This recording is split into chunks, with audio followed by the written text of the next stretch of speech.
Herkese merhabalar. Çiçeğin tariflerine hoş geldiniz. Bugün sizlerle sadece bir kaşık kıyma kullanarak bağımlılık yapacak lezzette bir çorba tarifi hazırlıyoruz. Çorba için bir tencerenin içerisine bir yemek kaşığı tereyağını aldım ve iyice erittikten sonra içerisine bir yemek kaşığı kıyma ekliyorum.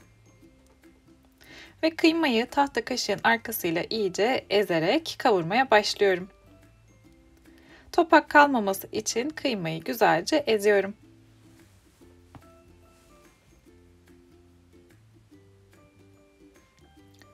Kıymayı kavurup iyice pişirdikten sonra içerisine bir yemek kaşığı karışık salça ekliyorum.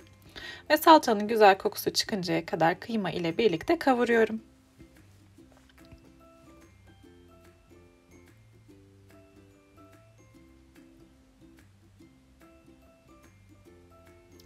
Hazırladığımız bu yoğurtlu taze tarhana çorbasının olmazsa olmazı bol bol nane. O yüzden 2 tatlı kaşığı dolusu nane ekliyorum şimdi tencerenin içerisine. Ve onu da birkaç dakika kavuruyorum. Yaklaşık 2 yemek kaşığı kadar da zeytinyağı ekleyip karıştırdıktan sonra tencerenin altını kapatıyorum. Ve hazırladığımız kıymayı soğumaya bırakıyorum. Şimdi sıra geldi yoğurtlu çorbanın yoğurdunu hazırlamaya. Bunun için yaklaşık 2 kase yoğurdun üzerinden 1 yemek kaşığı un ve 1 tane de yumurta ekliyorum. Ve malzemelerin hepsini pürüzsüz bir kıvam alıncaya kadar blenderdan geçiriyorum.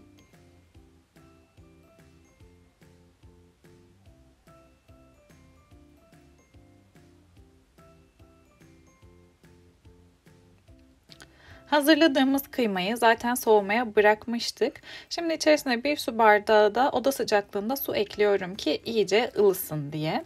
Çünkü yoğurtlu karışımını eklediğimizde yoğurdun kesilmesini istemeyiz. O yüzden mutlaka tencerenin içindeki malzemelerin ılık olmasını sağladıktan sonra hazırladığımız yoğurtlu karışımı bir yandan karıştırarak diğer yandan dökerek ekliyoruz.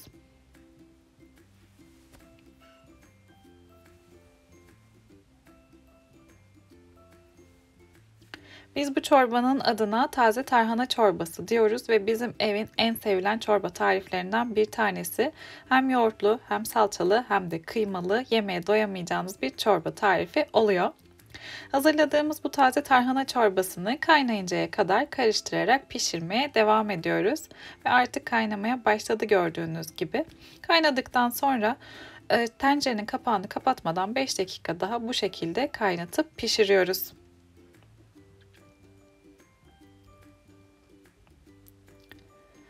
Hazırladığımız tarhana çorbasını 5 dakika daha kaynattım. Kıvamı biraz koyulaştı. Şimdi yaklaşık yarım su bardağı sıcak su ilave ederek çorbanın kıvamını ayarlıyorum. Siz çorbanın kıvamını kendi damak zevkinize göre ayarlayabilirsiniz sıcak su ekleyerek. Kıvamını da ayarladıktan sonra son olarak ocağın altını kapatmadan tuzunu ekliyorum. Yaklaşık 1 tatlı kaşığı da tuz ekleyip karıştırdıktan sonra hazırladığımız bu yoğurtlu çorba tarifi artık servis için hazır.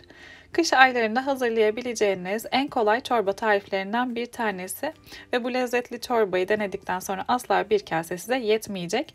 Denedikten sonraki yorumlarınızı mutlaka aşağıda bekliyorum. Yeni tariflerde, yeni videolarda görüşmek üzere. Hoşça kalın.